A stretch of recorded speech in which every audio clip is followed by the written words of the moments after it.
Installing a new faucet is a simple way to give your bath an exciting new update.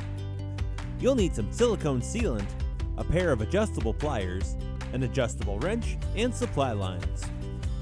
Start by turning off the water supply to the faucet. These are usually found under the sink. Then open the faucet to drain any remaining water. Next, disconnect the supply lines to the faucet and disconnect the lift rod from the drain. Remove the nuts holding the old faucet on and take the faucet off the sink.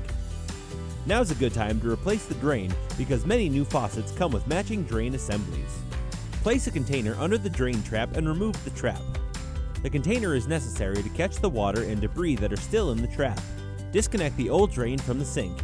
If you're keeping the current sink, clean the area around the drain and faucet holes. If you're installing a new sink, it's easier to put the new faucet on before installing the sink. Sinks come with different hole positions, so be sure to get a faucet that matches your sink. In this case, we are installing a 4-inch center set faucet. Place the gasket on the faucet and insert it into the sink holes. Depending on the type of gasket, you may also need to apply a bead of silicone or plumber's putty to ensure a tight seal. Tighten the nuts.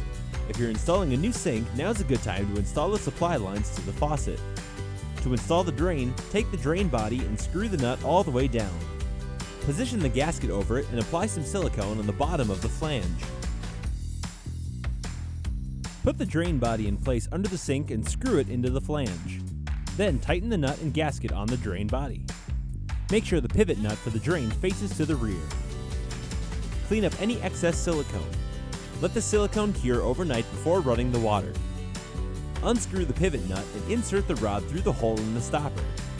Tighten the nut but don't over-tighten. Now attach the strap to the rod with the included clip. Insert the lift rod through the faucet and into the strap.